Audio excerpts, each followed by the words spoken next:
seen an increase in your insurance premiums or significant change in your insurance coverage? Let Sandbeck Insurance offer you a better plan to suit your business or personal needs. Sandbeck Insurance offers many lines of insurance, whether it's home, farm, or auto insurance, work comp, business, or health and life policies. Sandbeck is here for you. Call or visit our Troy, Enterprise, or Andalusia office today. Sandbeck Insurance, where we take pride in taking care of your insurance needs. At the Piggly Wiggly, we proudly support our local farmers and bring you the best they have to offer, all at cost plus 10%. When you shop local, you reinvest in your community. Remember, buy local, shop local. Piggly Wiggly, local since forever. A personal touch, a high level of trust. Whether it's checking and savings accounts, personal or business loans, or our local friendly service. That's what Troy Bank and Trust customers expect. But now we offer more. Free identity theft protection for our new and existing customers, protecting your family's time, money, and good name from identity theft. Because protecting your identity is now a big part of our identity.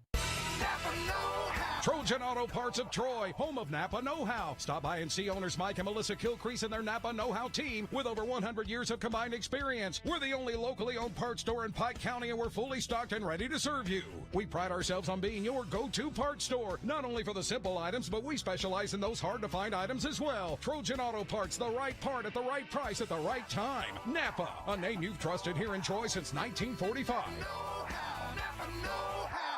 Here at Bill Jackson Chevrolet in Troy, we've been doing business the right way for 31 years. But don't take our word for it. We feel our customers express it the best. Been honest in everything we've discussed with them. When they say Jackson satisfaction, they really mean it. The Jackson satisfaction is real. Have you seen an increase in your insurance? Good morning and welcome to Today in L.A. My name is Mike Amos, and we're glad to have you on board with us this morning from our studios. We're speaking to you from our studios at Troy Cablevision on South Brundage Street in Troy, Alabama. Of course, today is in Lower Alabama, and we're glad to have you dialing in with us this morning. We've had great response throughout the year, including the epidemic we've gone through, and we've got Mike Amos on board from Great Beach, Florida. Is that right?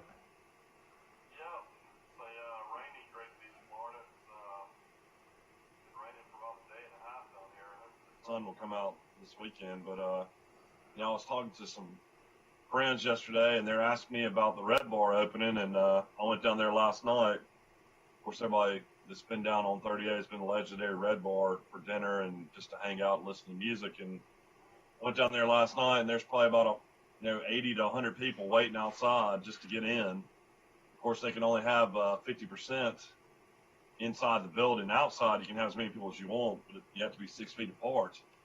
But they've blocked the streets in Great Beach, which is great because this is where I live. But they've got a golf cart shuttle service.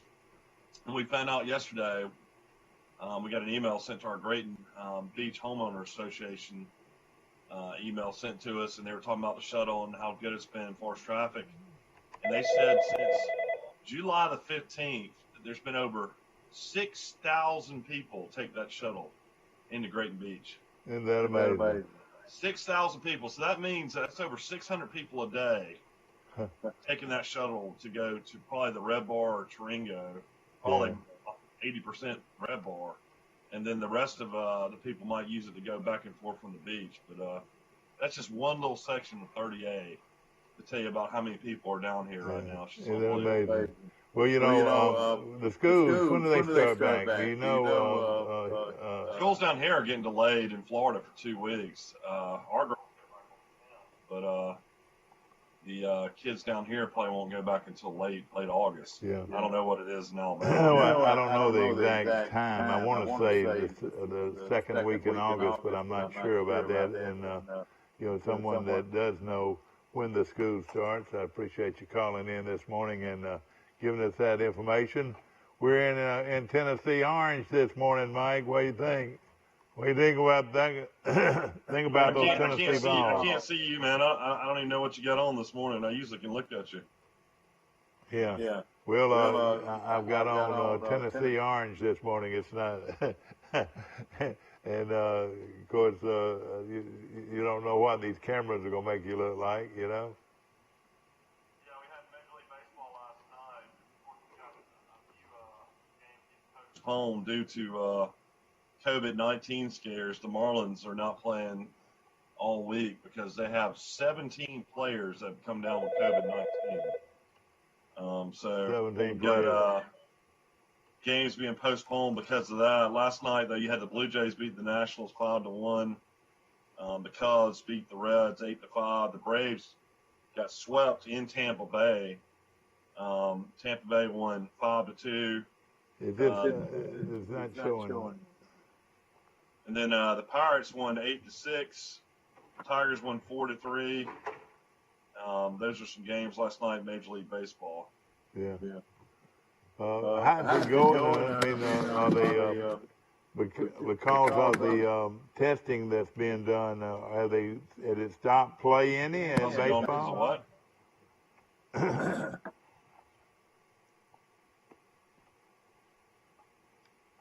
The Braves have already played. That's right. The Braves are 2-3, so they've already played 5 games. Yeah, exactly. That's me.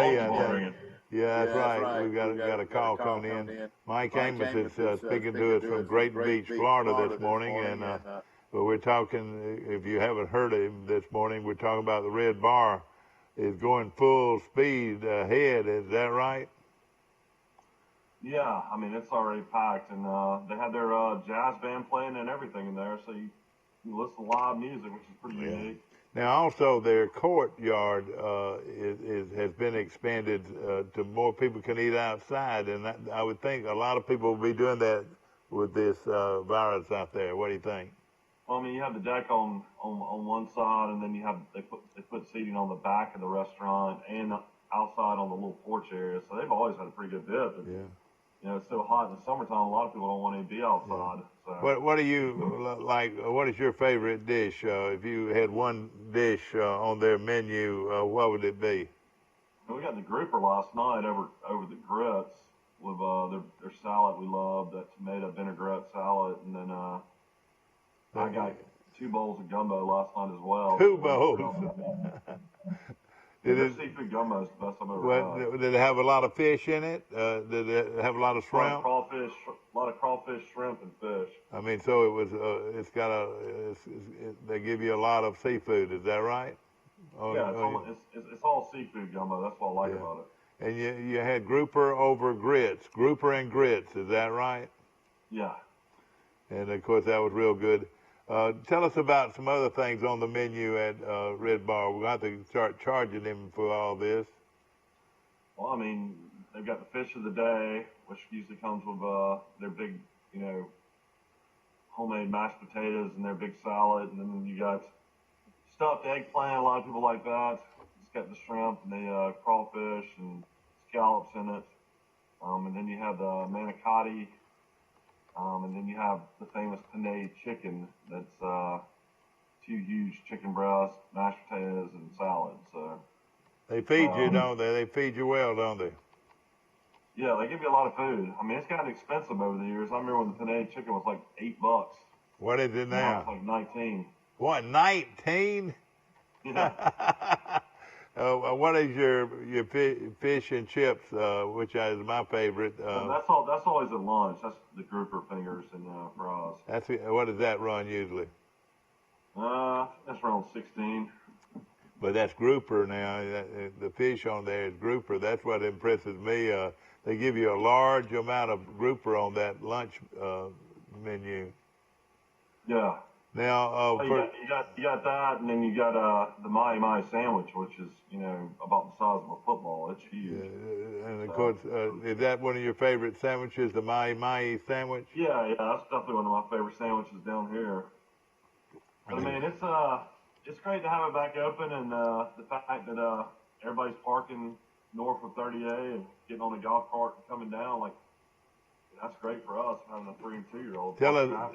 Tell us about some of the desserts that you can get there. I mean, the only dessert I ever get there is key lime pies. Key lime pie is wonderful, and there's a few other things. Do they still like for lunch or for? They've got the Belgium waffle, and of course that's a namesake, isn't it? Yeah, you got a waffle, with strawberries on top. That's really good. I mean, they have a little bit of everything. But now that's just for lunch and everything, or for breakfast. My wife's favorite thing's the tuna dip. Yeah, and she loves the tuna dip. Yeah. Well, I tell you, it's a great place to eat, and of course that's the Red Bar in Graton Beach, Florida. And so with the opening of the Red Bar, it's really increased the volume of people down there. Is that right? Yeah, well, I mean that's what I was talking about. There's been over 6,000 people. And do you wear your mask? I wear my mask when I go in and pick up food. Yeah. Did you have it on there at the Red Bar last night when you picked up your food? Yeah, I had it on. Well, that's good. We got another Alabama school that's canceled fall sports, and unfortunately, it comes down to money in a lot of these situations. We mentioned Greene County, Sumter County yesterday, and now we got Barber County will not play any fall sports whatsoever. Barber County, and their program. That's a school that has very, very. I mean, I've been there before. Some of the worst facilities, and as far as money, just doesn't have the money to be open. But you play them in basketball, they'll wear you out in basketball, and of course. Yeah, I mean they're good in basketball. There's no doubt about that. But it's just one of those things where we're seeing this already now. Some of the poorer counties in the state not able to play football. Now let me ask this: was that just football, or is that all sports at Barber County High School? I mean, fall sports, I guess, would be your volleyball, football, and then I guess that would be your basketball as well. Now I rode by yesterday, and I saw some players on the field. Has Troy started their practices, or they start this weekend? Yeah, Troy's practicing right now. They got an extra 2 weeks to start practicing, so yeah, they're definitely out there practicing now. Yeah. I don't think they can go into full gear though until the start of August. Yeah, and there's no need to right now. They're definitely meeting with coaches and actually, practicing, getting ready for the season. A big rule came out yesterday. The NCAA has granted a 0 week 1, where now all these teams can start on the 29th if they want to. Okay. And that is... that's when a lot of teams might want to play a 1AA. Oh, you mean a game on the 29th? You're talking about a game on the 29th? Yeah, a college game on the 29th. Yeah, on the 29th of August. That would be wonderful, wouldn't it?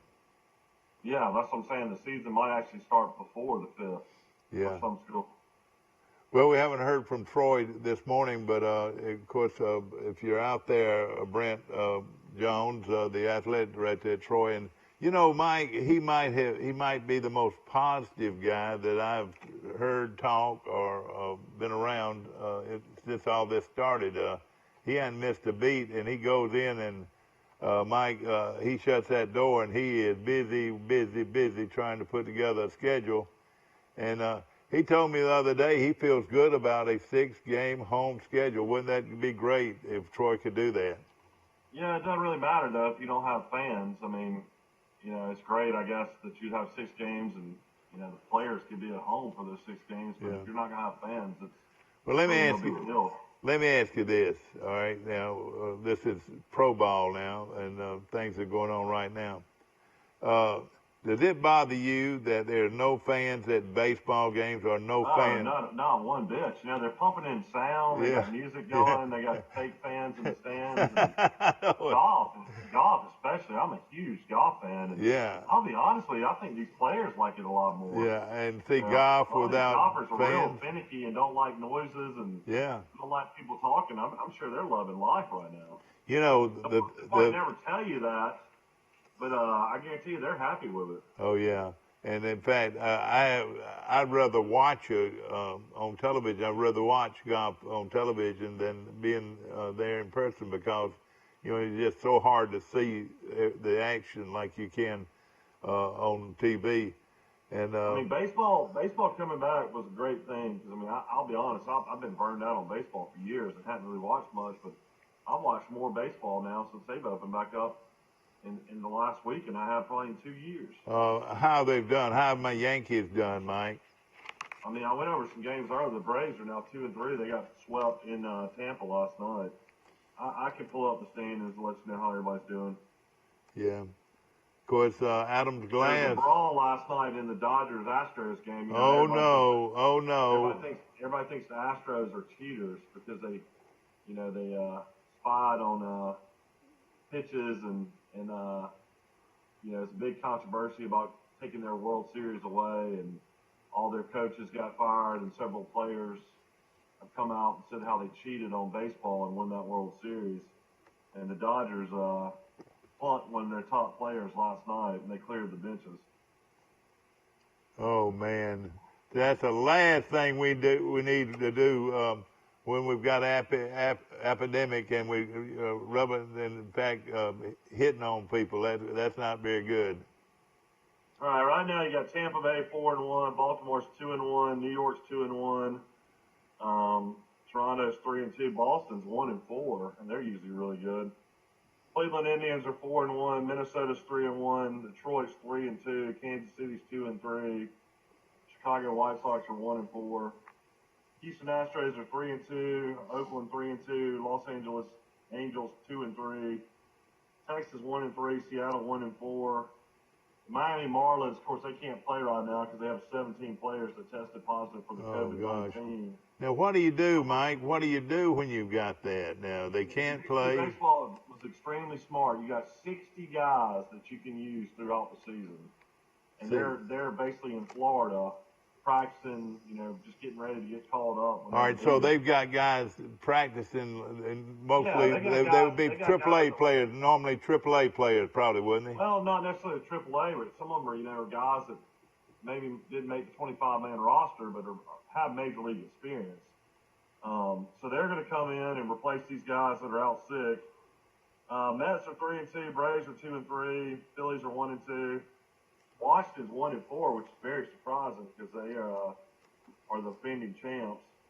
You got Chicago 4-1, St. Louis 2-2, Milwaukee 2-3, Pittsburgh 2-3, Cincinnati 1-4, and then you got San Diego out west playing really well, 4-1, Colorado 3-1, Dodgers are 3-2, San Francisco 2-3, Arizona 2-3. That's the so far the standings in Major League Baseball. That sounds great. Now, when do you think they'll start allowing fans to come to the games? I don't know. NASCAR's already allowing fans in the stands, but I hadn't heard anything about baseball. Yeah.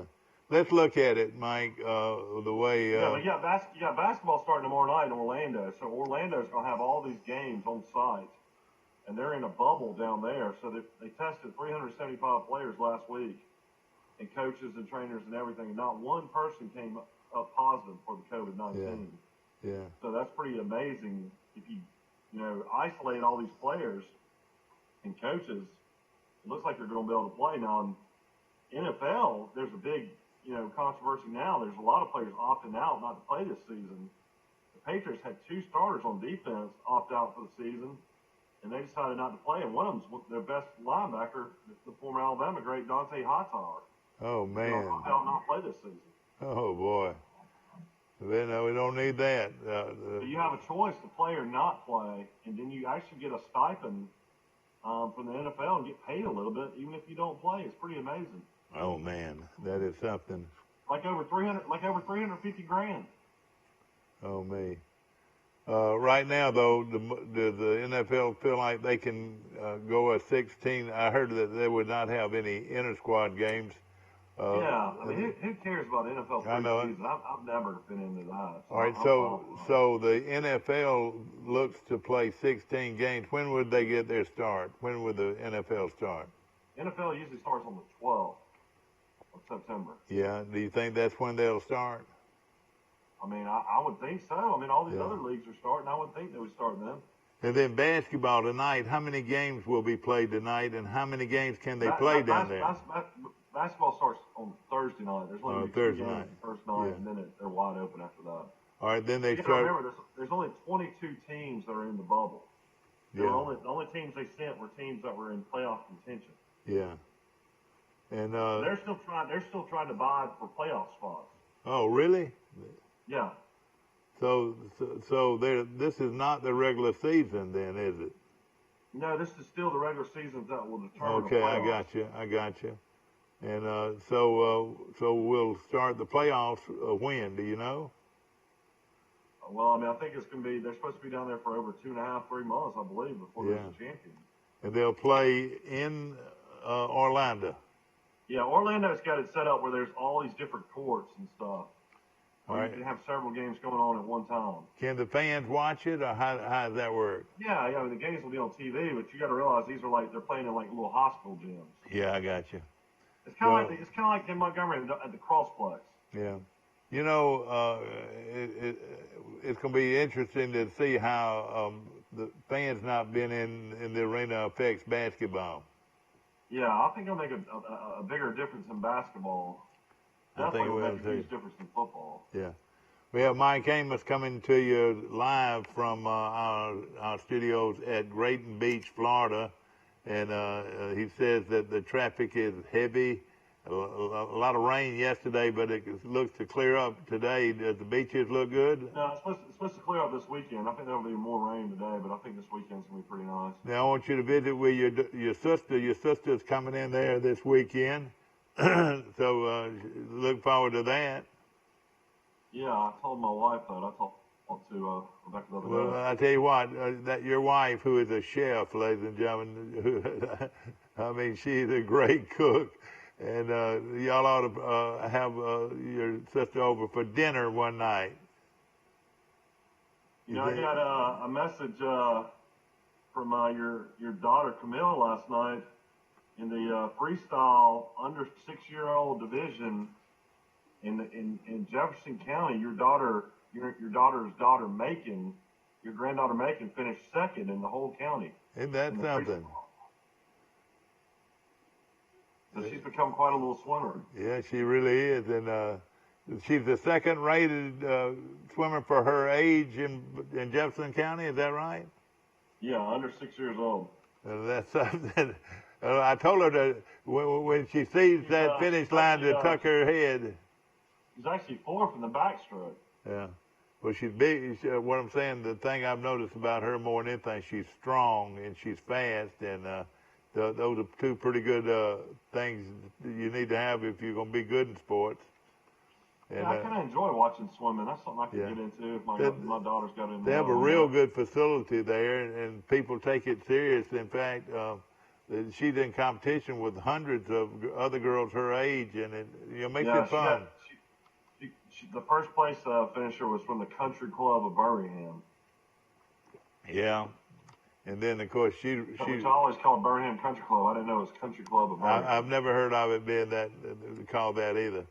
I want to mention our good friends at Premier Dodge Chrysler Jeep and Ram Trucks, and they've got a huge sale going on right now that you don't want to miss. In fact, like they always say, nobody beats the Premier deal. I mean, nobody. And this is a great sale going on right now at Premier Dodge Chrysler Jeep and Ram Trucks. I want to also mention Bird Drugs, and boy, I had breakfast there yesterday, and Mike, you would have loved it. I'm about to think that their biscuits are the best in town, and I had biscuits and grits and eggs and bacon, and boy, it was really, really good. And you can eat there or take it out, and all day they've got that wonderful ice cream, and of course those super hamburgers. There's no question in my mind the best hamburger in town is Bird Drugs on the square in downtown Troy. I want to also mention our good friends at Bill Jackson Chevrolet, Bill Jackson Ford on the bypass right here in Troy. And if you're looking for a Ford or Chevrolet today, no question about it. Bill Jackson Ford Chevrolet right here in Troy.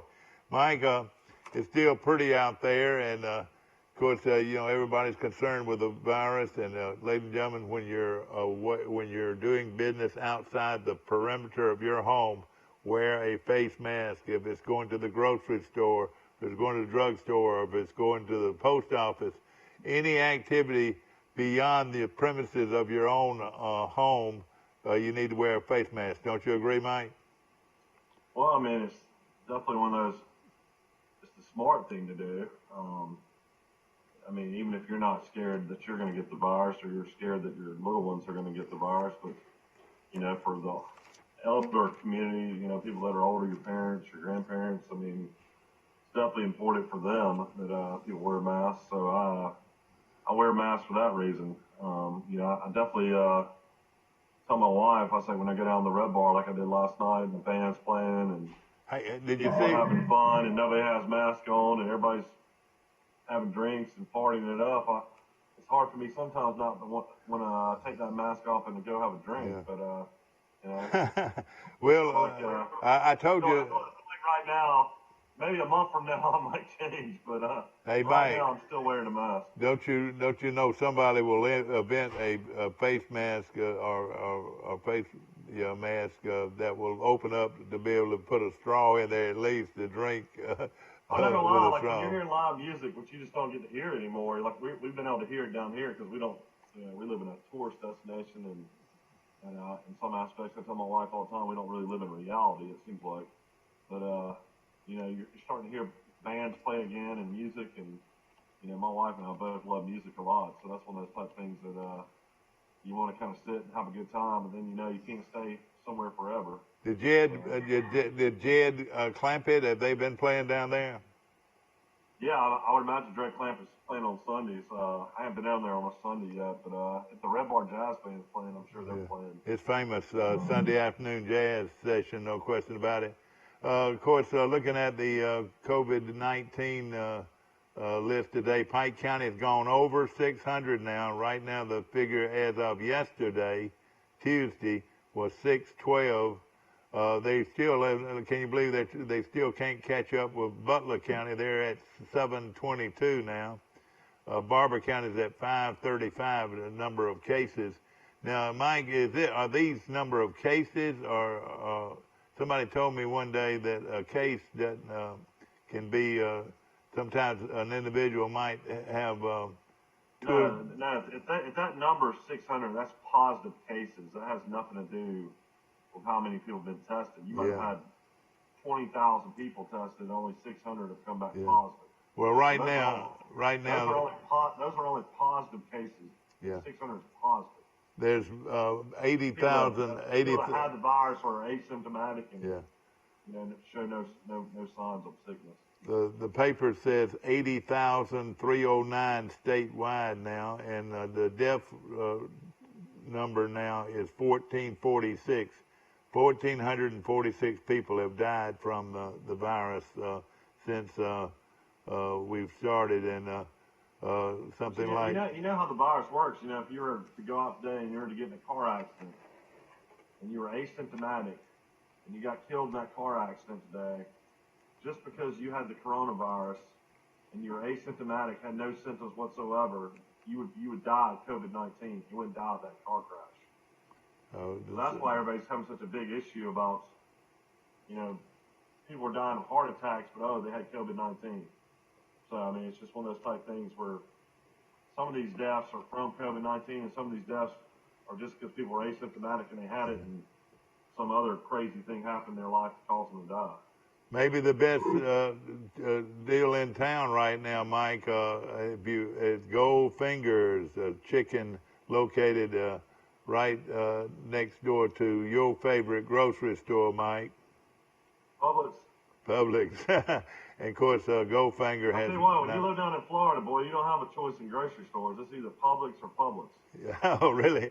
A friend of mine's got a business down there. It's called, it's a pretty good name business down there. They've got a few Winn-Dixies. They do have of course, you know, a friend of mine, that's his favorite I tell you what, store. Man, every time I go by a Dollar General, I'm just like, man, why did I not buy stock at Dollar General? Yeah, you can buy it, but it's way up there right now.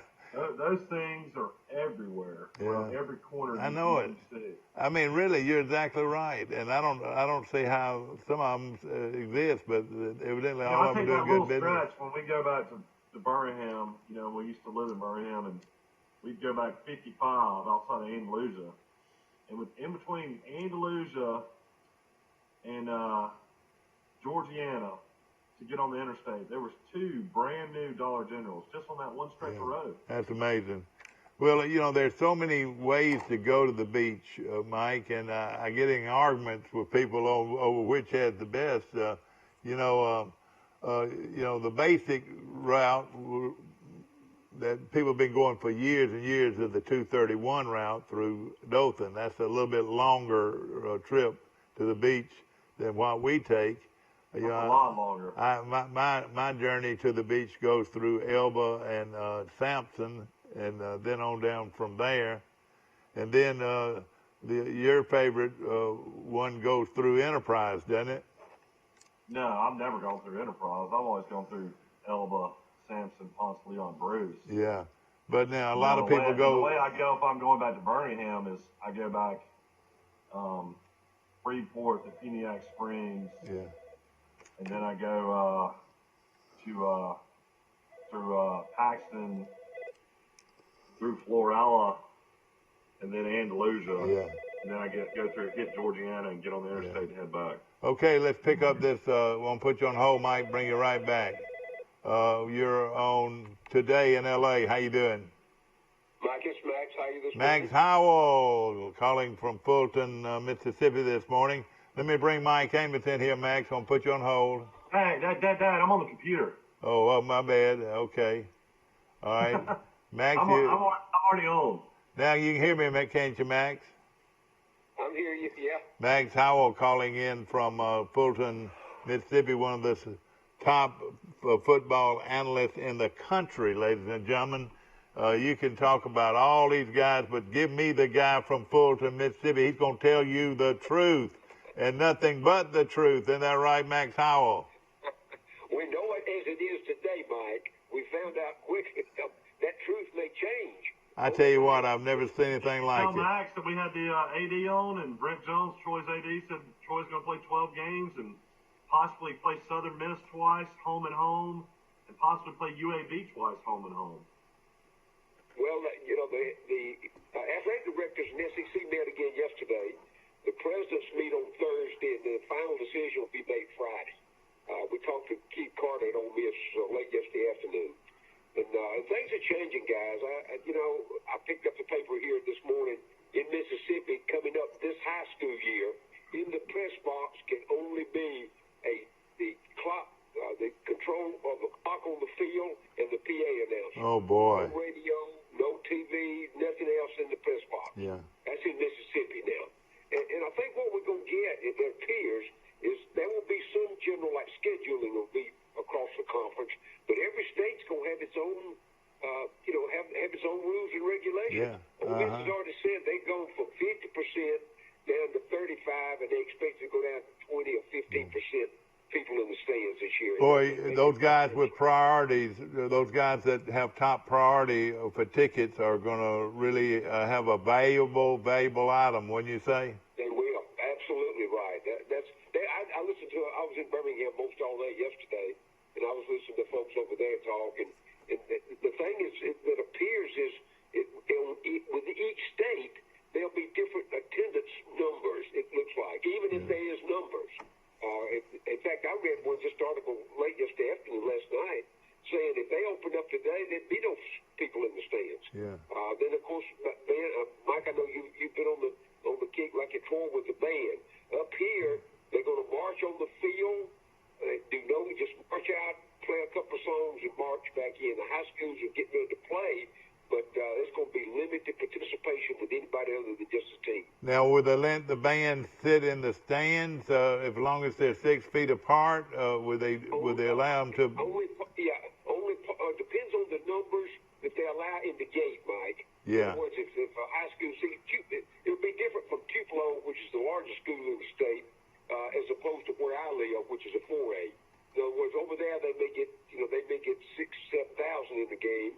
Over here they may get 2,000. Yeah. So it depends on how many they let in as to what the status of the band and other support programs attend the ball game. All right, I'm at an Ole Miss game or at an Alabama game, and I'm outside the stadium, and I said, 2 priority seats, 2 priority seats, $1,000 a piece. 2 priority seats, tickets. I'll let you have them for 2 Everything's over the phone, Doc. Huh? Yeah, You're not gonna have paper tickets. Oh, you won't have paper tickets? that's right. But don't think those guys that have those boxes that don't are not taken care of. I guarantee you they'll find a way to take care of those guys. Everybody that owns a box will be able to go. There's no doubt. And that might be what you have right there, you know. Tuscaloosa right now, Max, is not even completed on their expansion. Right. Mike, what did they actually do to Bryant-Denny Stadium? Do you know?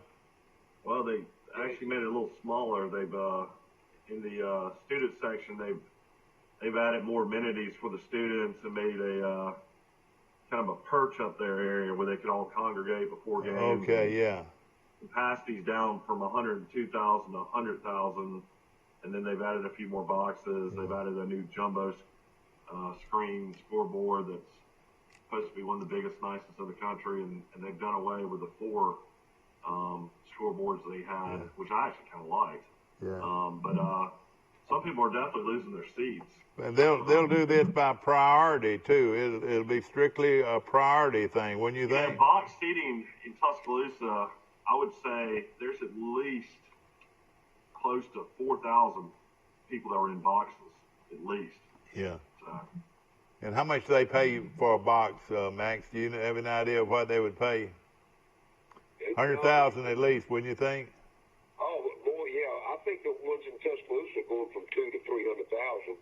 Yeah, isn't that something? Last time I read, I don't usually keep up with those numbers because they don't release them very often on the expansion. I believe, like Michael said, that they cut the number of stadium seats back to enlarge the boxes to go after the bigger bucks. Yeah. Because those boxes, all that money's paid up in advance. And we haven't talked about cheerleaders. Most of them have about 30 or 40 cheerleaders. What are you going to do with those folks? Well, see, I think Mike, it's across the board, all support. That's what they're looking at now, all support staff, and the cheerleaders fit in that category. Yeah, that's right. On how they're going to judge the numbers. I think that's the biggest, really the biggest question they've got to answer. They're working on right now. Is to how to control all the other aspects other than just the game itself. And you know what, man? Let me tell you something else. Another one, guys, I heard yesterday that the reason they want to go to conference is no overnight travel. They'll get up and fly in the morning and play in the afternoon, fly back home. No overnight stays. Yeah, exactly. I don't know, man. There's some long trips in the SEC. I mean, shoot, Fayetteville, Arkansas. I mean, goodness, I don't know how far that is from Tuscaloosa. I know that's a long one, and then you got teams having to go to Missouri. I mean, there's definitely still going to be some traveling involved. South Carolina's a long trip. But you know what, Max? With the distance, situation, I would think that what one charter would have done, you're going to have 2 charters to take care of it. I just want, Mike, that's funny you said that, because coming back yesterday driving, that's in my mind, I'm figuring out, okay, for the overnight stay and all the meals they have to eat and all, I wonder if that offsets a second charter for them. It probably does. Yeah, they probably does, yeah. If they have contracts already, of course, it changes the scheduling of planning for pregame and all that stuff. And how do you feed your meals? Do you have them fed on the plane going over, or you eat beforehand? And then, for example, does Alabama bus over to Oxford, or do they fly? I mean, Well, surely they'll bus to Oxford. Surely they will. Last year they did not. I know it. Isn't that crazy? About an hour and a half drive, wouldn't you say? Yeah, that's right. Oh, God. God. I mean, the plane, it accelerates up, levels off, and goes down. Yeah. Well, if you look at it, Mike was talking about, Arkansas is pretty good ways off, but you take about Mississippi State, Alabama, Auburn, Ole Miss, those are pretty, Vanderbilt, Georgia is not so terribly bad. Athens is about 3.5 hours from Tuscaloosa. Yeah, that's right. But logistics will be a thing. But now, out of all these sports, and we've talked about them earlier, no fans in the stands with the basketball, no fans in the stands with golf and baseball and all that. But I tell you what, the biggest difference will be no fans in the stands in football, because you take the advantage of having fans in the stands at Auburn. Hey, would you think that's a tremendous advantage for Auburn, LSU, Alabama, to have these wonderful, huge crowds that will almost change the balance of the game? Well, see that, you remember, football is an emotional, it's a physical game, but it's based on emotion. And that emotion is fed by the crowd noise. Yeah. Now, I wonder if in light of that, they're going to do like you see, put cardboard people and oh, yeah, I know it. I mean, if we're going to have a fake, is this going to be a fake game? I know it. I mean, there's still so many questions that haven't been answered. And I think that it lies why the delay in maybe starting up rather than the 5th of September, maybe they'll start to the 12th or the 19th even. And another thing, Max, you would think. Now they've started, I was telling Dad earlier, Max, is crazy. They've started a week 0 where now all these teams can play on the 29th if they want to schedule a game for the 29th. So they're actually even talking about starting earlier than mid-September. Yeah. Well, it sounds right. Max, I will tell you this. I would think, a lot of the teams, people might not realize this, dress for a home game, if it's non-conference, they'll dress 150 players sometime. I bet you won't see that anymore. Don't you agree? Well, I've heard, Mike, I think that's reasonable, but here's the thing. What if they're working out, like 4 teams? This is one of the concepts. They work in practice. When they start practice, they'll have the number ones work together, the number twos work together.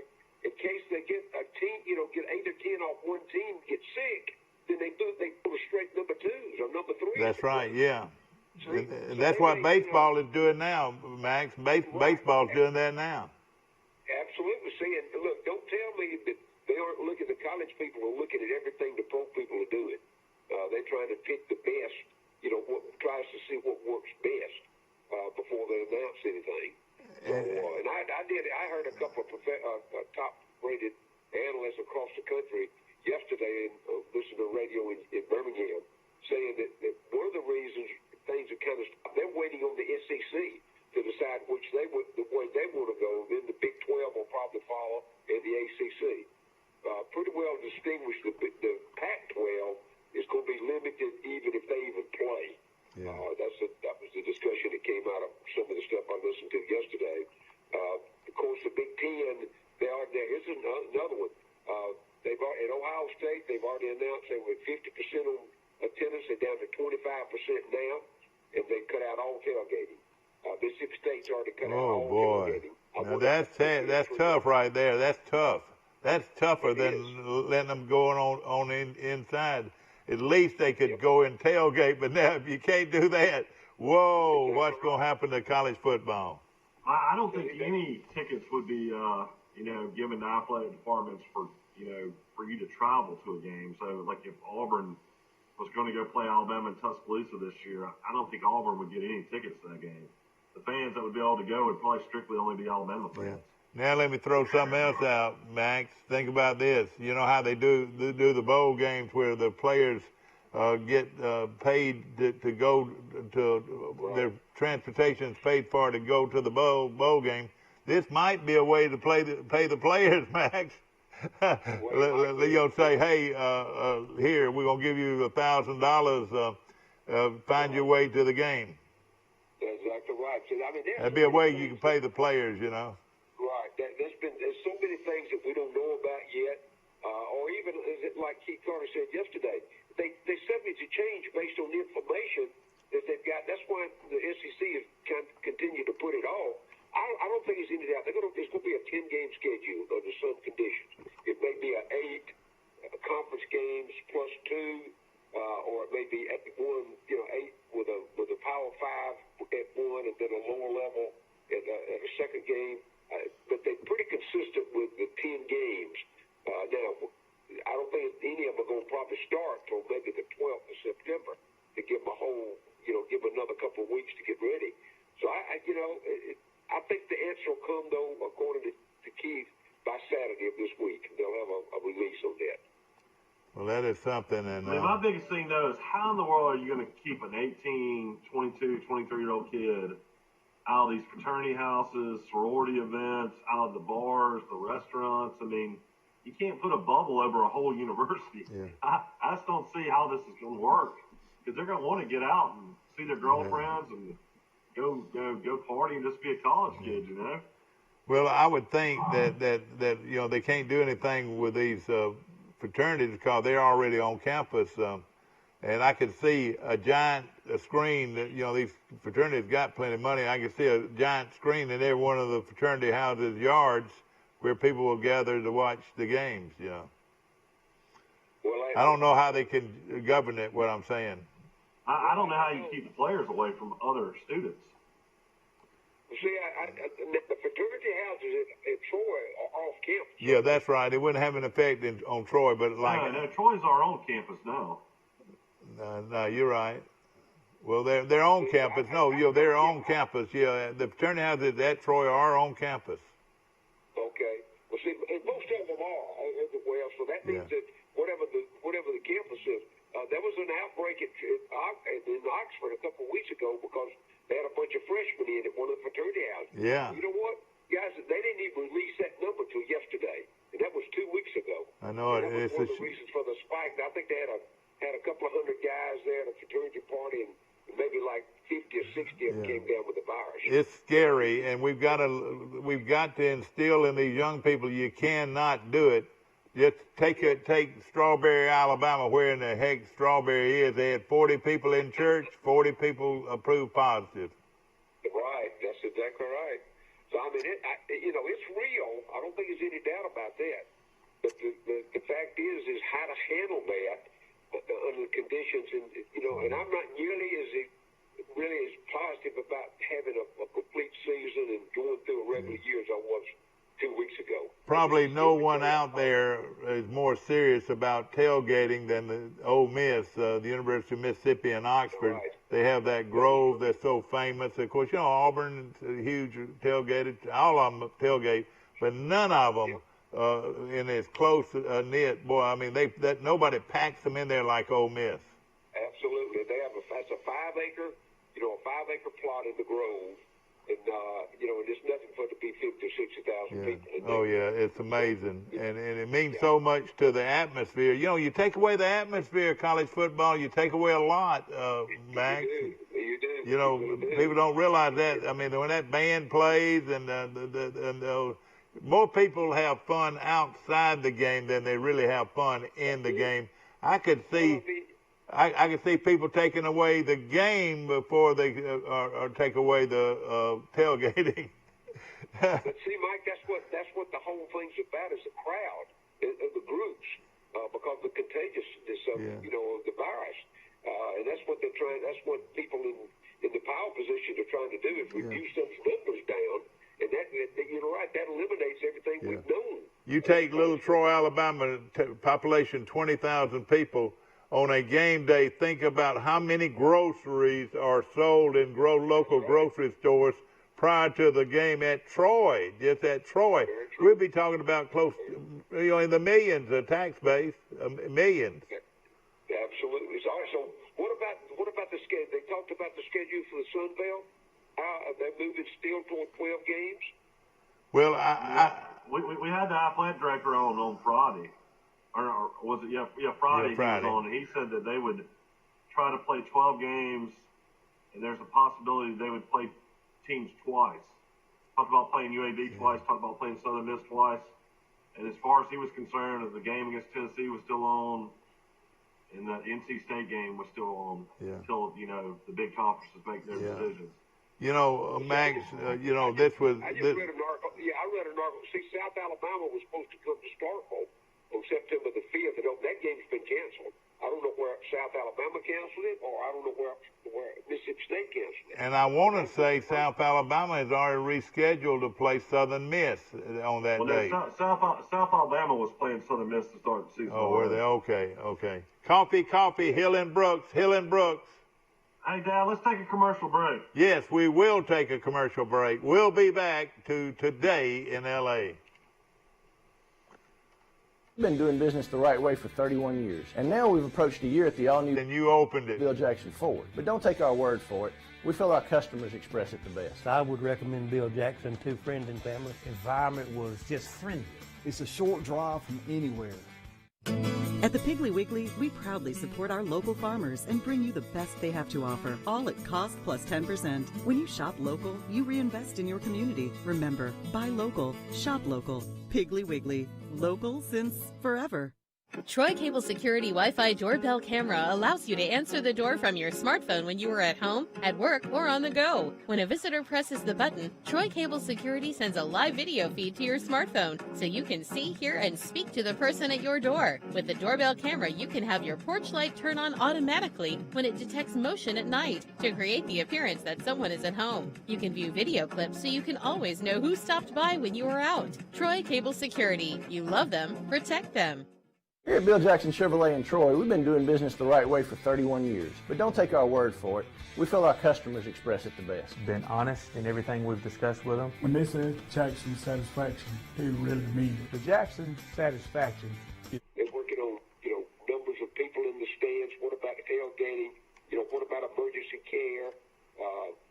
It's so many different aspects. That's it's right. It's different in every state. Oh, yeah, we're on air. Back to our show. It's called Today in L.A. And whatever's in that blue cup this morning, it better be orange juice or cold milk, son. That's Gatorade. And, of course, Mike, his background, you can't see it. It's a bunch of golf carts and bicycles riding by in the background. And, of course, I'll tell you what, whoever allows golf carts on 38 out here, that's the dumbest rule ever. Like, literally, you'll be behind traffic for miles and miles, and there'll be like a little golf cart in front of you. Yeah, I know it. Max, can you hear that now? Not at all. Can't hear Michael Max Howell. I can hear Max fine, but sometimes we have a hard time hearing on the speaker. I have a hard time usually. Can you hear that, Max?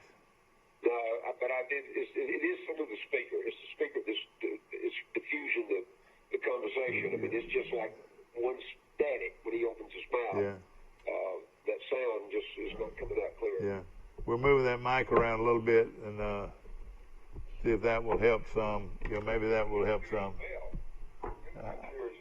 All right. How about now, Max? Mike, speak up, Mike. Hello. Yeah. Mike, what you drinking this morning, son? What am I drinking this morning? I'm drinking Gatorade. Either Gatorade or sweet milk. See, hey, I remember growing up, we'll have everybody drinking and having fun or drinking Coca-Cola, and the guy ordered sweet milk, not. That's right. I remember that. And he said, he didn't just say milk, did he, Max? He said sweet milk, didn't he? Because he didn't want anybody giving him any buttermilk. Max, you and I have been friends a long time. I want to ask you a couple of questions, personal questions. Max, do you drink buttermilk? Oh, yes. Oh, gosh, that's one egg right there. I'll drink it right from the carton. My granddad was very influential in my life. And at night, his favorite dessert was a glass of buttermilk with cornbread crumbled in it and a shot of God. And what now? A shot of Tabasco sauce. Oh, man. Oh, yeah. Oh, God. Hey, listen, Max, if they wanted me to tell all my secrets, they could make me drink buttermilk. Man, oh, man. I can honestly say I've never had buttermilk. Well, that's great. And never have drank a cup of coffee. Have you ever made a mistake and drank a cup of coffee, Mike?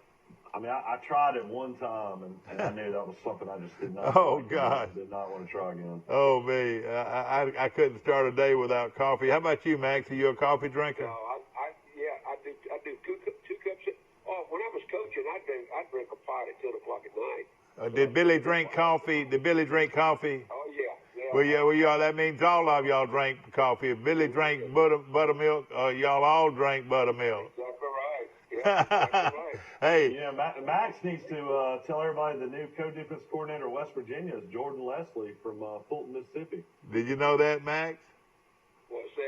You know, Jordan Leslie, the young man from Fulton, Mississippi, who was on the staff at Troy for such a long time and played here at Troy, is now at West Virginia and is the assistant offensive coordinator.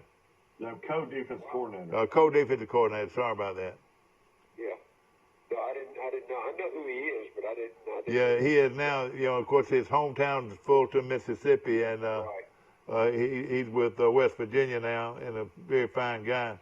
Max, you know, you gotta be careful what you say or what you do. Now, you can lose your job in a hurry. Yeah, Vic Coonan just lost his. And a premium football coach too. Now, I'm telling you, and hopefully he'll be able to, you know, because he's a friend of mine, and of course he loved Troy. He lived out in the country. Max had a pond and loved to hunt, and he had 3 boys, and he loved Troy. It tickled me if he came back to Troy because he's really a great guy, a great Christian. He's a great Christian man, a lay speaker. Yeah, I think that was what, you know, that's for whatever reason, you know, the internal people worked out. But I did hear yesterday from a friend of his that they did work out a good severance for him. Yeah, I'm glad. For 2 years, and but he is leaving. He's leaving West Virginia. He's moving out of that thing. He got $600,000. Yeah, and I'll tell you this: the schools like Alabama and LSU and Auburn, they could hire him easily hire him as a consultant. Oh, an analyst. Or analyst. I bet he'll end up at Alabama as analyst. I would take it, wouldn't you, Max? Oh, in a heartbeat. Yeah, he's got great experience. He did a good job on the field, and you know, and I understand in today's environment what happened, but I don't approve of it. Not at all. I think some of the charges appear were drummed up for whatever reason. Yes, exactly. And I hate it for him. A guy who's put that much of his life into it. Or he may just retire. Yeah. Well, like I said, you know, he's an outdoorsman. I know that, and he's a great Christian lay speaker. And let me tell you something. He's in good shape. You know, his life's in good shape. I'm sure he'd like to coach more, but he's at age 60. Well, in 2 years he could retire, Max. Right. Yeah. He's got a house on the beach. He's got a house on the beach down here too, somewhere. Yeah. Okay. I didn't know that. But you know who you don't hear from much anymore, Max, is our great offensive guru that really started it all here at Troy with the offense, Mike. Tony Franklin. Tony Franklin. You don't hear much said about Tony Franklin anymore because all of them have copied what he does, so they don't need him anymore. Is that right? I mean, he did. I remember when he was the talk of the town, man, all over the Southeast, and certainly, I guess he's not maybe still in Texas somewhere. I think I read some article about him recently. Yeah, he's still at Middle Tennessee State. I think that's where he is, Mike. Is that right? That's right. But Max, you know, there was a great one at Mississippi State for all those years. He went to Columbus High School. In fact, Frank Sandler coached him in high school. You know, he was a guru at one time. Everybody wanted to do what he was doing. Oh, yeah. And that was blitz, blitz, blitz. You talking about Joe Lee Dunn? Joe Lee Dunn. He was a guru at one time. And the motto was blitz, blitz, blitz. I told you that story when he and Mike went to South Carolina, and I was at Florida State, and we knew a little bit about their defense. And Frank had just resigned at the coordinator and gone to Chattanooga, and I picked up the phone and called him, and we were getting ready to play South Carolina. It gave me Joe Lee's game plan. Oh boy! 3 snaps we had the ball. We knew they were going to blitz. The corner tipped it off. And we checked it at the line of scrimmage. The first 3 plays, offensively, we scored touchdowns. Yeah. We ended up beating them like 40. So. But he believed in bringing or what the old saying, bringing the kitchen sink. He brought everybody, didn't he? Well, yeah, his idea was bring more than you block. Yeah. But when you do that, you better get to the quarterback because that's right. Somebody uncovered. 3 seconds. You gotta get there in 3 seconds at least, don't you? That's 1,001, 1,002, 1,003. If your quarterback hadn't got rid of the ball, you're in trouble. You're down, yeah. Max Howell is our guest, ladies and gentlemen, and this is Lower Alabama we're speaking from. in a beautiful facility here at Troy Cablevision, one of the great sports cable vision companies in America. Wouldn't you say, Mike? Yeah, for a small town in Troy, Alabama, definitely. No question about it. And of course, we bring in such analysts as Max Howell. Max, we talk back and forth. Nobody really knows what they're going to do.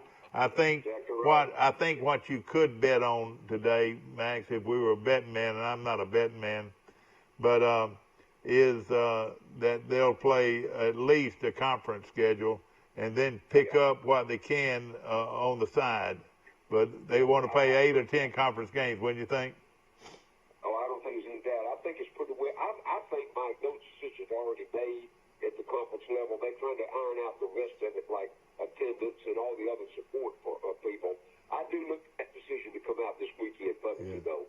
According to what Keith said, they met yesterday. The presidents meet on Thursday to okay it. The athletic directors refine it on Friday morning, and they release it either Friday afternoon or Saturday. I think it'll be released this weekend. Max, if you'll think about it, comes down to, how many times have you heard that Alabama had a closed practice? They didn't want anybody to see what was going on. Auburn had a closed practice. Well, you're going to see a closed game. That's right. And I don't know how the coaches. I know the coaches want the game to play, but they feed off that noise, that crowd noise, man. They really do, and don't think that they aren't. Oh yeah. To what goes on when they're on the sideline, they know what the fans are doing, and that's going to be a whole different ball game. I know they do not want to play a game in silence. Yeah. They'll have to pipe the noise in, and and have some animated responses to big plays and that kind of thing. Yeah. Mike, who is the what place that you know of is the best place to watch college football on Saturday? What would be one of your favorite places, other than your own living room? Something like a bar or a restaurant? A bar or restaurant. Well, I mean, in Birmingham, they had all those wing places. All right. Well, listen. How many games will they be watching at one time? They have like a Baumhauer Wings and a Buffalo Wild Wings, and some of them could have 15 or 20 games going at the same time. Isn't that right? Well, yeah. The guys have asked you this though. What about the crowds in restaurants? Are they going to control those? That's right. Yeah. Well, no, they don't have to worry about that. I mean, as long as they're 50%, and then if they have outside televisions, as long as you're 6 feet apart, you can have as many people as you want outside. Yeah. But see, in Mississippi, they got that outside crowd control. 20 is the most you have in a group. Period. Yeah. Or they'll break it up. It's not like that in Florida. Yeah, you're right. Well, it's something to think about, and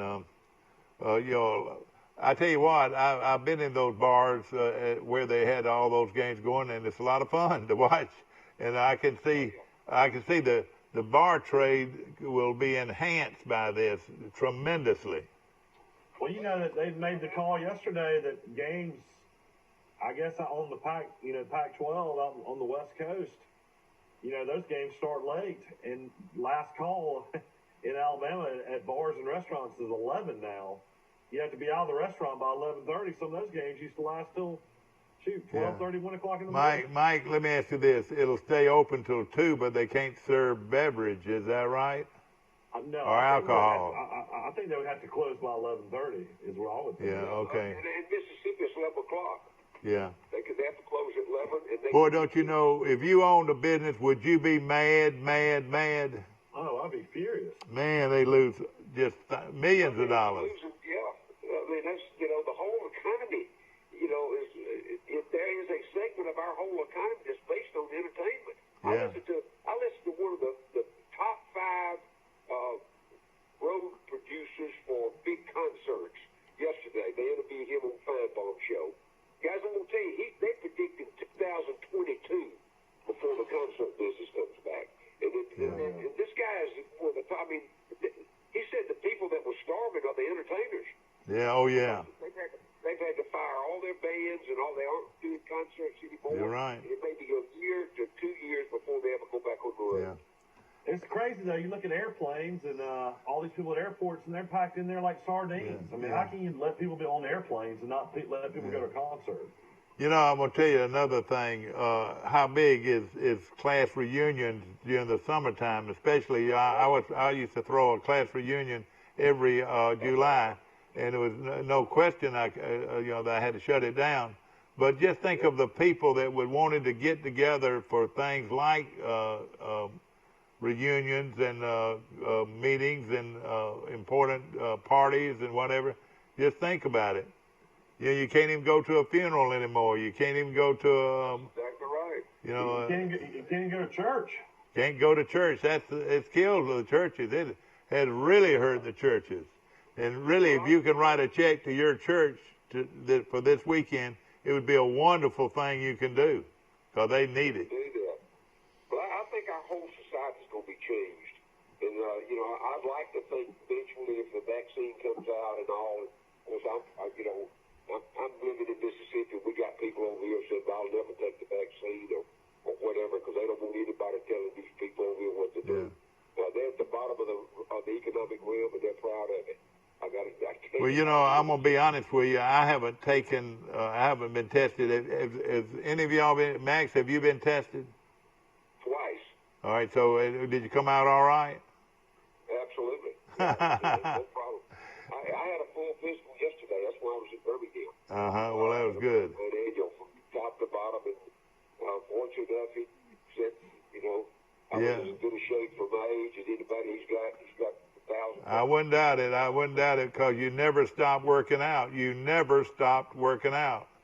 You mentioned the only thing that might have changed, you went from a 22-inch neck to a 18.5-inch neck. That's right. That swiveled on me. You know how we used to talk about old Jim Tompkins? Of course, Max went to school with Jim Tompkins, played ball with Jim Tompkins, and Jim Tompkins, we called him Bull Neck. We called him Bull Neck. Right. Because with Max, I don't know if he started working out. I think you probably inspired him to work out, but he's the only fella that I know that enjoyed mowing his grass without a T-shirt on. And you guys are like that now. You guys are like that. Billy was probably like that too, wasn't he? Oh yeah. I mean, it was a situation with us, and that was kind of our recognition factor. We had to look different, and we did. And you know something, Max, if you'll think about it, you don't see a lot of big fat coaches anymore. Most of them feel like they need to work out to look good for their recruits. That, hey, man, I'm a man. And on top of that, Mike, I think the health thing is really, played its role. These guys make big money now. They want to stay in the business as long as they can. And they know they can't do it if they blew them up like some guys did. They can't get around first. The second is they're going to die of a heart attack early, because it's hot out there with that field. It's unreal. I think all that plays a role. Yeah. The cosmetic thing is very important. I know that. I saw where Orgeron's lost 40 pounds, the LSU coach. Yeah. Boy, he's gotten to be a hero since he lost he was fixing to lose his job when Troy beat him that day.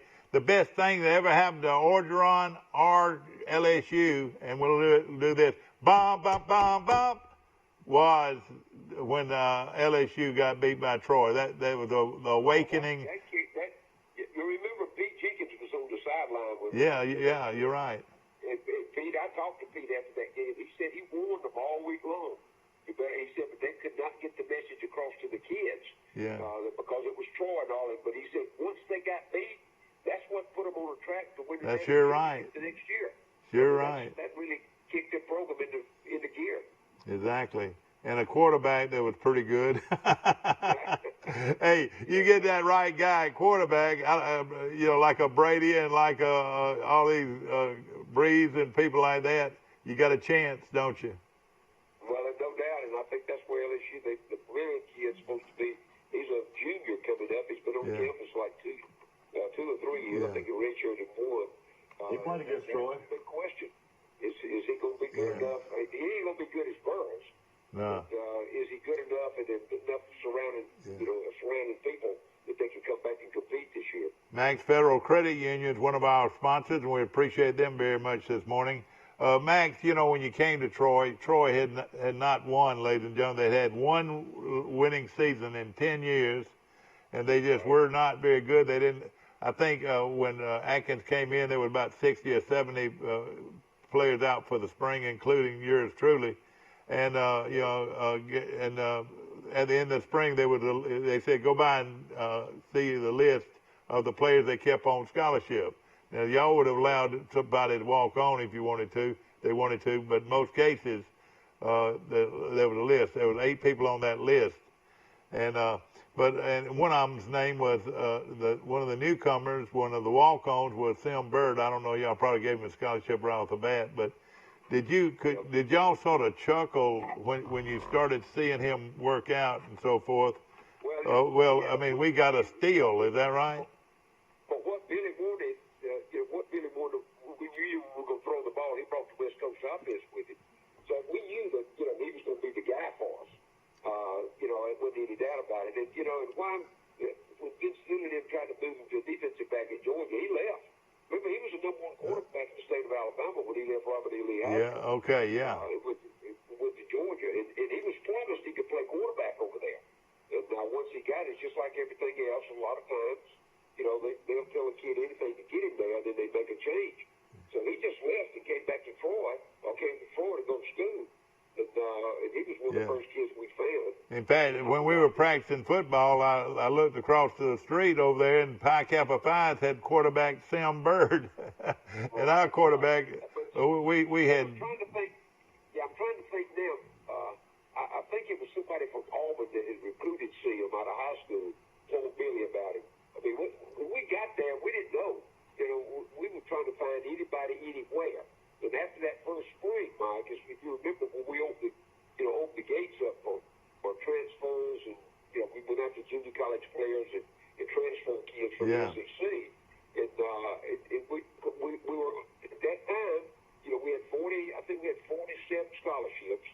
And Billy tell every one of them in January, he said, guys, we'd have a couple of hundred kids. But see, remember we were NAIA going to Division II. That's right. We had a 2-year window in there.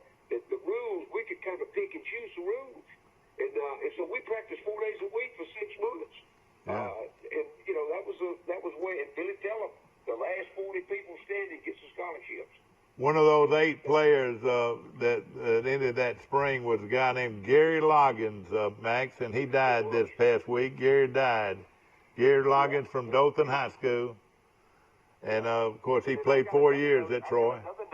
I got another notice that Bill Reagan passed away. Bill Reagan did pass away, and I really hated that. And Mike, he was the top running back at Alabama, and he just made one little mistake. There was some fraternity boys cooking chicken, and he and a couple of Alabama guys left their premises and went over there and got them off the grill. And it ended up being almost a war between the fraternities and the players. But let me say something that we haven't talked about much on this show, Max. We were when you came to Troy in '65, or the year '65 or '66. I think the first playing year was '66, and but that was on the tail end of those 195-pound, 200-pound linemen. You remember that? Most of your linemen were just small, and then a few years on down the line, you had to start getting the 250 and 260 guys. That's very true. But when we threw the ball, well, I remember the stats. You won the championship. Jim threw 386 times. Yeah. I think he got sacked 11 times out of that. We changed it.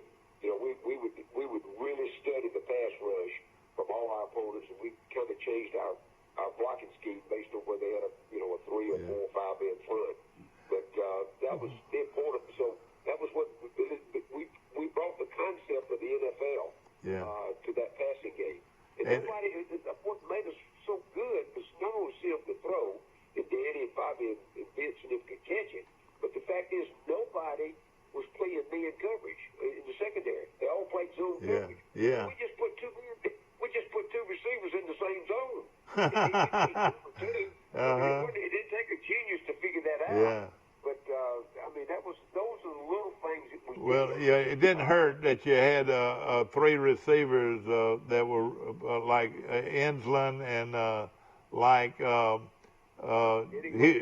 Green, and he was great, and so was Danny Grant was a great one. Those 3, and then you had a tight end that was one of the best in the country, Doug Taylor. So you had 4 great, and you had a running back named Jeff Cotton. And, of course, some things changed with Jeff at the end of the year. But let me tell you, hey, if you don't have Jeff Cotton, you don't win a national championship. Don't you agree? That's very true. Of course, A.J. Williams was his backup. Yeah, J.A. was a great backup. Yeah, he did a good job for us. And, remember, we filled in. Oh, yeah. And I'm going to tell you, had Al Head not gotten hurt, we'd have won it the second year. Yeah, exactly. As well. Yeah. So we were defeated when he went down when he did. And Al Head, now, let me say this too, and how everybody used to say about Florida, it's the system, it's the system that is working. Well, that's what it was at Troy. It was the system because, now he wasn't great, he wasn't as good as Tim Bird, but he was awfully good. Was a local guy that turned out to be pretty good. And at quarterback until he got hurt, like you said. I think he threw 5 touchdown passes. I think we had to go to Line Led Brady. Yeah, Line Led, and who was a very good athlete. Did y'all make the playoffs the second year? You should have, didn't you? What? Say it again. I'm sorry, I can't hear it. Did he make the playoffs after the national championship year? Did y'all make the playoffs? Did you have? Yeah, we were 8-2, I believe. Yeah, that's right. The next year, I think we missed the playoffs. Yeah, we didn't go. I know we didn't. You were either 8-2 or 8-1-1. It was something like that. Right. Yeah. And, I mean, we knew had we not gotten, had Al not gone down, we were already counting that by mid-season. Talking about Al Head from Charles Henderson High School right here in Troy was the sophomore that came on, and he had a good career. But of course, you had some great players on that team still left. Vince Green and Danny Grant and were still on the team, and you had a lot of good players left. Well, that was the thing that Billy really insisted on, that we didn't. That what happened last year was over. Now we got to rebuild, and we started that rebuilding every year in January. Yeah. It was a well-known machine, and that all came from the NFL. Yeah. Particularly at the level we were playing at. I'm just telling you, later in my career, I played against. I'm fortunate enough to coach some high school teams that competed with us at that time. The team we had at Scampia with Emmett and them, we could have competed with most any small college. Yeah. Oh yeah. We had 12 coaches in high school. We had 200 kids in the program. Other than Emmett Smith, nobody made the varsity except for 11th and 12th grade. Yeah. We didn't have any 10th, 9th, and 10th grade. We had a 9th grade team, a 10th grade team, and a varsity. Yeah. It was like a machine. Yeah. But until that time, the Gulf South Conference, which Billy helped us put together, was Delta State and Livingston and North Alabama. And they were all good programs. Yeah, but see, they were just like one step ahead of the high schools. Yeah. And so it was really easy to coach against that bunch based on the program that Billy brought with him.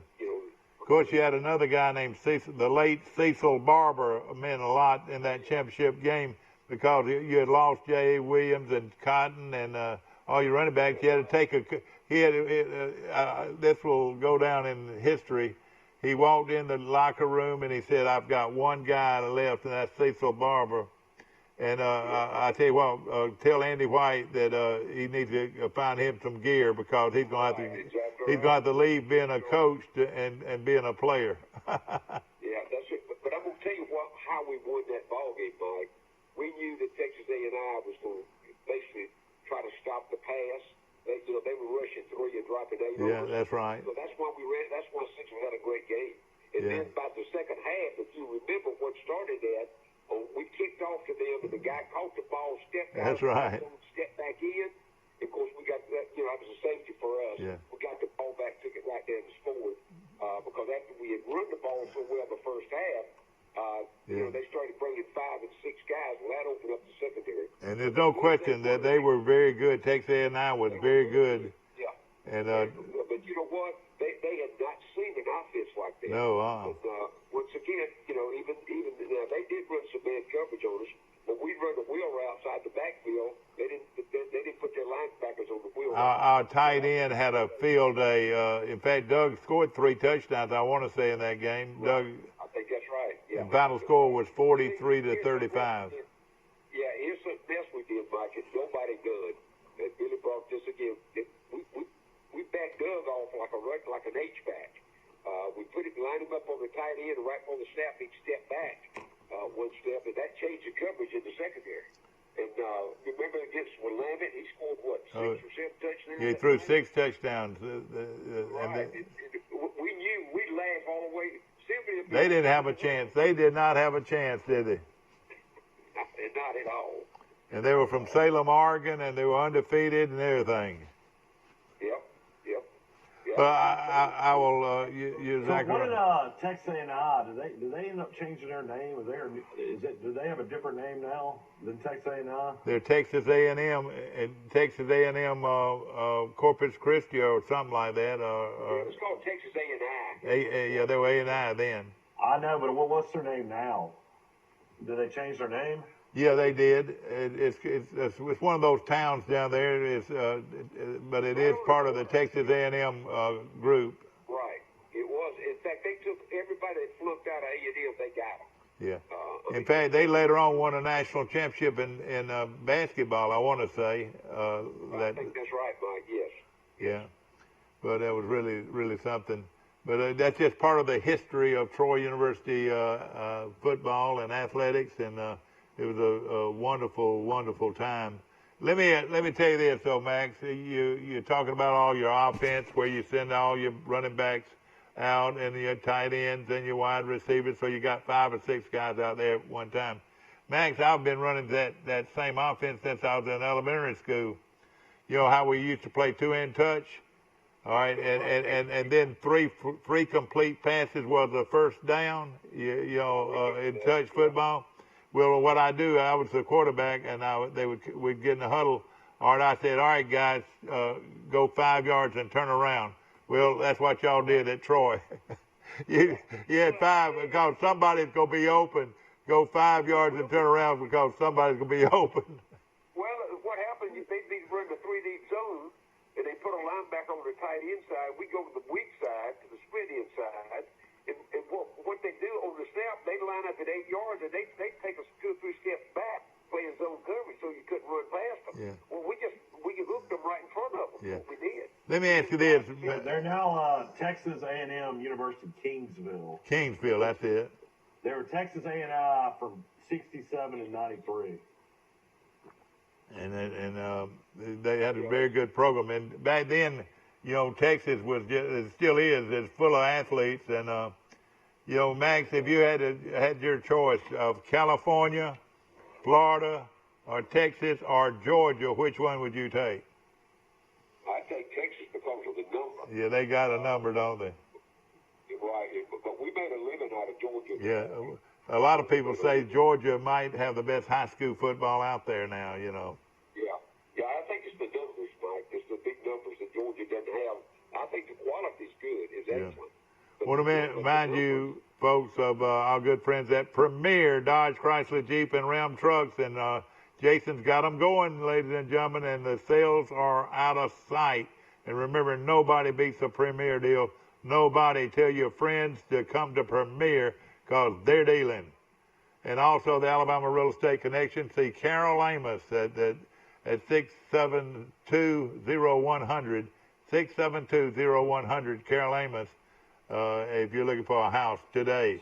So Texas A&I won 7 national championships in football. Oh, man. They won the national championship in 1979, 76, 75, 74, 70, 1969, 1959. Okay, the next year they won the national championship, and we didn't even get to go to the playoffs. We would have won again, probably.